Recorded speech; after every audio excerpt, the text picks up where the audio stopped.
Hi, I'm Chris Yap. I'm originally from the Philippines. I am the CEO and founder of Gabtech Global. So Gabtech Global, we are an outsourcing and a staffing company. We're based here in Peoria, Arizona, but all our staff are all in the Philippines.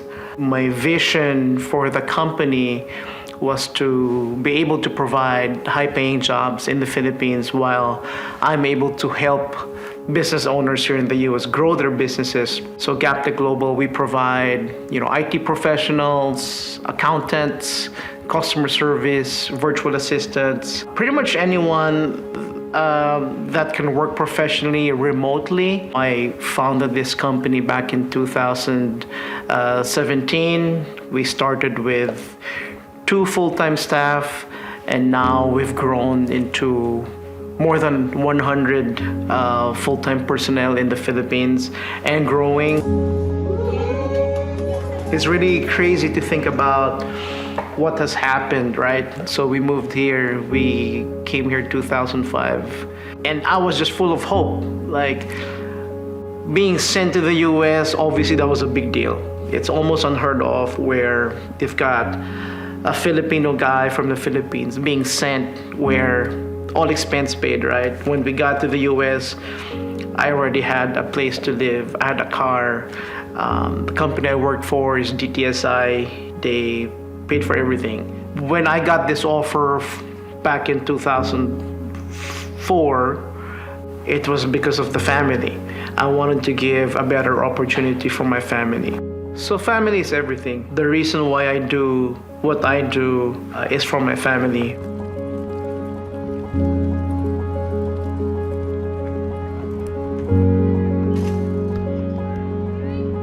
My name is Azel Rubel Ziyap. I am 45 years old and I was born in Manila, Philippines.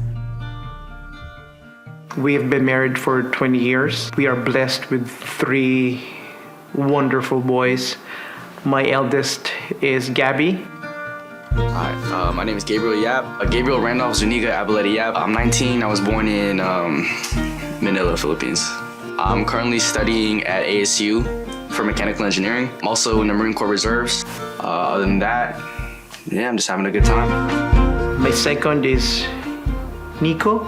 He is 13. Nico, he's the guy I imagine when I'm 17, 18. He's the guy I'm gonna call because I know he's the guy who's gonna pick up the phone and drop everything he's doing for us. He's just very kind-hearted. He's headstrong in his own terms. He loves computers. He's been coding since I think he was 8. He's very passionate about that. He actually works for Gabtech Global right now. My third is Noah. He is 10. He is the funniest, wittiest kid I know. He is the artist. He loves to draw. He is into Broadway. He brings life to our family. I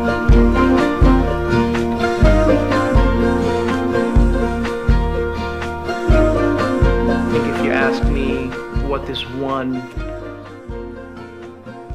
reason why we've succeeded, and I definitely say it's because I have a great wife.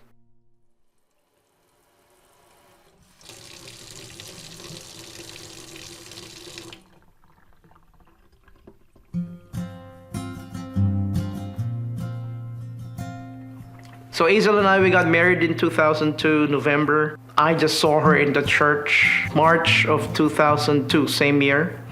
But when I saw her in the church, I told myself, that's the girl I'm gonna marry.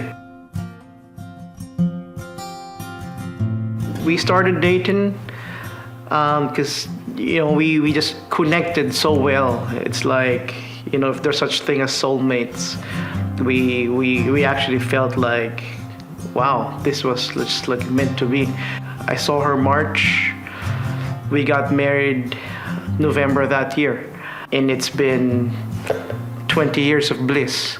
We celebrated our 20th wedding anniversary just last week.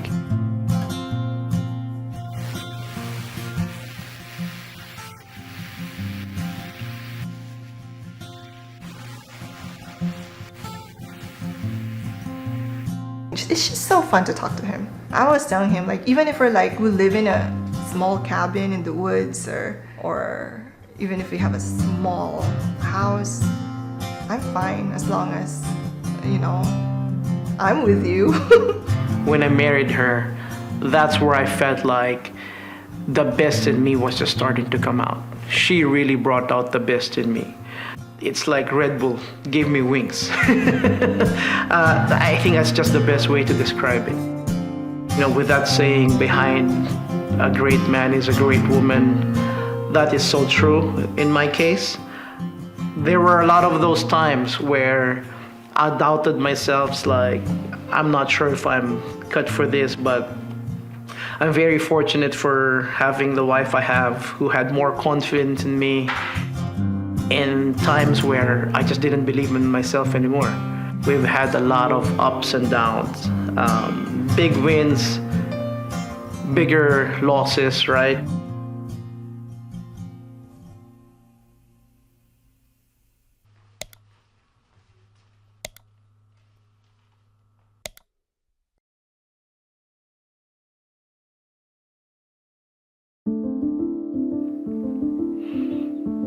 So the journey of an entrepreneur, you really have to be crazy to do that.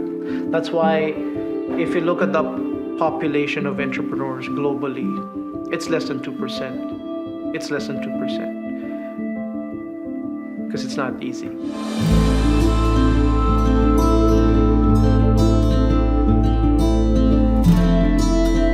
In 2018, I lost everything. We lost a big client that we had. There was a time where for about 6 months we had no income coming into our household because my wife didn't have a job that time and I lost this big client. That was probably my breaking point. I would just go to the mountains with my mountain bike. I remember this one time I was just riding as fast as I can, and I was just like shouting and blaming God. Like, what the fuck do you want from me? I was just crying.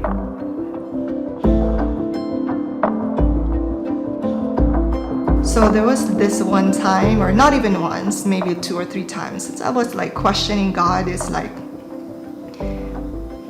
this man is such a good man, and he's very talented, very kind, very giving. Like, why isn't he getting any breaks? What's happening? Like, what's wrong? My dad was picking me up from my friend's house. It was probably like a 45-minute drive. So we were just talking the whole way. Well, it was mostly him because he was like venting about his business. I forgot exactly what happened, but something really, really like bad happened. And he was talking about, he's like, I can't do this anymore. I'm gonna quit. I'm gonna sell the business. I can't do this anymore. He started crying, and I was trying to console him. And I'd never seen him. He's never cried. He never cried at me like that before. And I was like, oh shit. I was just so exhausted. Like, I think that's the best description with how I was feeling. I was just so exhausted with trying, and then losing clients. I felt like I couldn't catch a break. It came to my mind where, I think I'm just gonna sell. I'm gonna exit. The company has some value right now. We had this one argument that I remember because he was really, really down, and I was trying to comfort him and console him, but at the same time I was mad because it seems like he was giving up and he was so frustrated. I was just done. I was just so exhausted. Being a businessman, establishing a business, that's not your only role. You have kids. You don't want them to live their whole lives thinking that their dad is a quitter. And what I remember she was telling me is like, just don't do anything that you'd regret.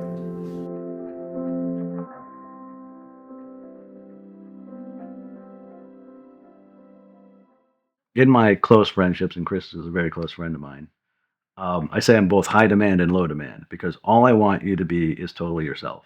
I think that once Chris started really walking into this idea of who is he and what does he actually want? And you have to be strong enough, brave enough, and wanted enough to see the things in yourself you don't like. To do it as a leader takes a certain type of fortitude.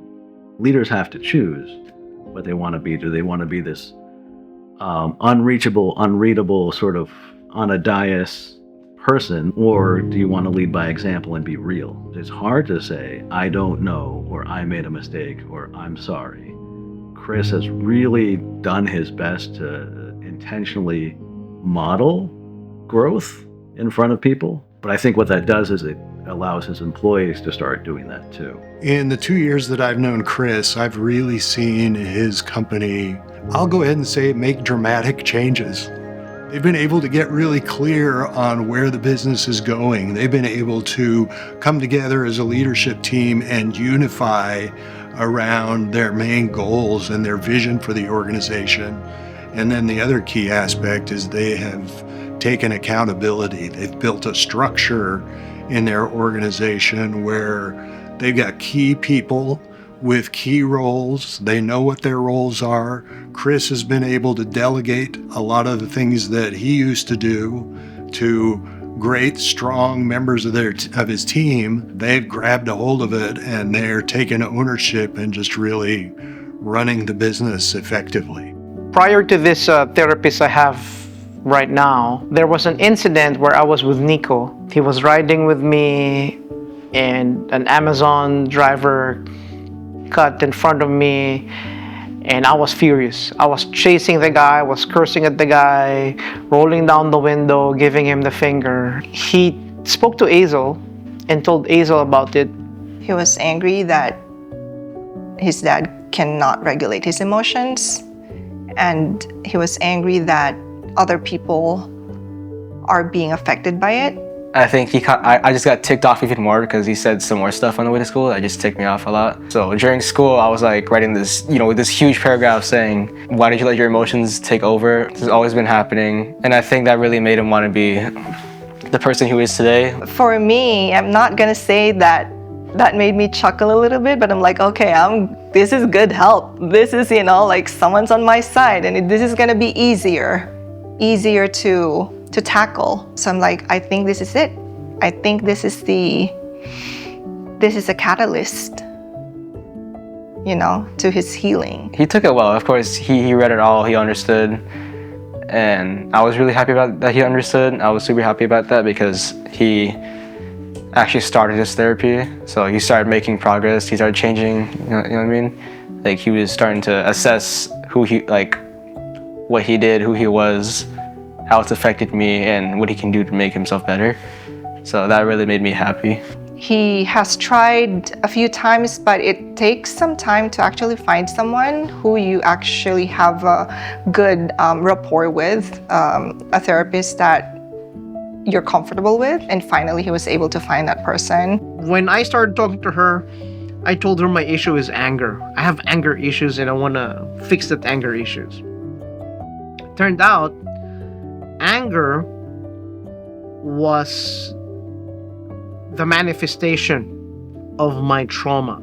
I was trying to get rid of this anger, but the reality was anger saved me from my childhood trauma.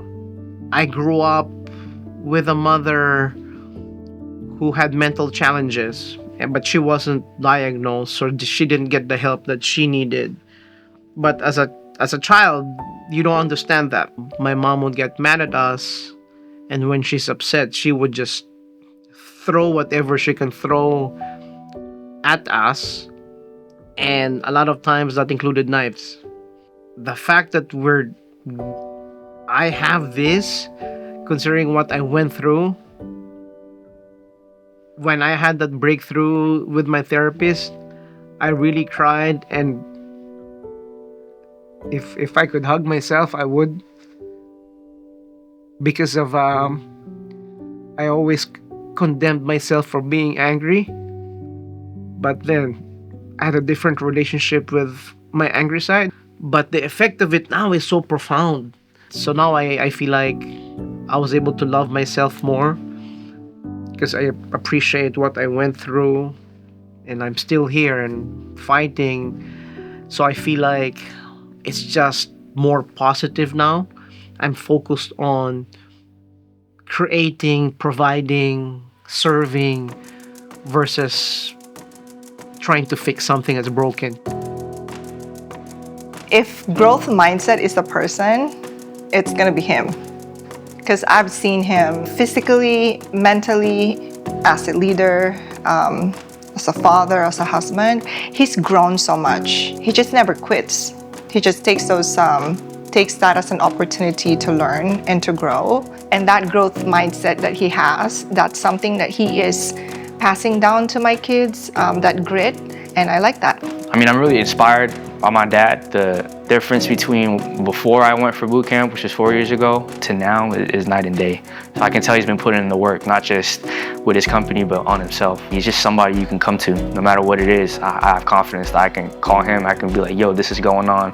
No matter how messed up it may be or whatever's going on, I know he's gonna talk me through it and be a good role model. I think his dream is for us to have a better life in the future. This year is pretty amazing. We've had like 3 major awards. You know, in March, I got awarded as one of the most outstanding Bedans, which is an award given by San Beda University, where I went to. When I got that nomination, I told Hazel I felt like I already won, just knowing the previous recipients, you know, from Duterte, Pangilinan, just big names in the Philippines. And then this year, I got awarded as, you know, the top 100 CEOs in Phoenix. To get that award, it's just insane because I saw the names of the other awardees. I felt like, what am I doing here? But hey, I'll take it. And then most recently, we made it into the Inc. 5000 fastest growing companies nationwide. Out of the 5,000, we ranked 557. That just blows my mind. And I think why that has a kind of like special impact on me was when I was in college in San Beda, so I was 17, 18 years old. I would only go to the library for 2 reasons: to take a nap and to read the entrepreneurship magazine. I'm just in awe, like these entrepreneurs, startup companies are able to do these big things. And then I would see that Inc. 5000 award there, like all the time. So being a recipient of it and ranking in the top 11%, and been seeing this award since I was in college, and now I'm actually part of that pool of awardees, is just unbelievable. It's just insane. I want you to never give up on your dream, to grow this company, keep inspiring others, keep motivating others. Don't forget who you are, the inspiring person you are. Don't forget who you are. We all support you. We all love you. Keep loving your family and sharing it to inspire others who wants to have a big job like Gabtech Global too. I'm really grateful, truly, just grateful for everything. And I'd say thank you to all the sacrifices they made, physically, financially, mentally, all the hard work they put in, and just the prioritization of family over them. I just want to tell him that he's doing a really great job, and I'm very proud of him. Yeah, I'm really happy that he's the healthiest version of him right now. He's the best version of him right now. And I know that there's still a lot of things that he wants to achieve and accomplish and improve on.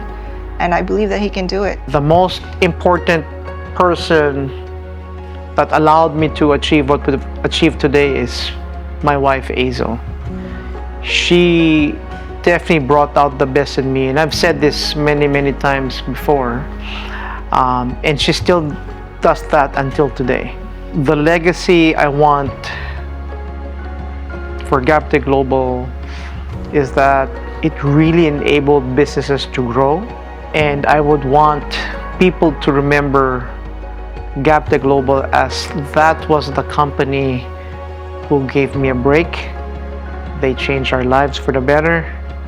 Because of Gabtech Global, they were able to put their kids to school and have investment properties. I want people to remember Gabtech Global as the catapult of success. That's my legacy right there.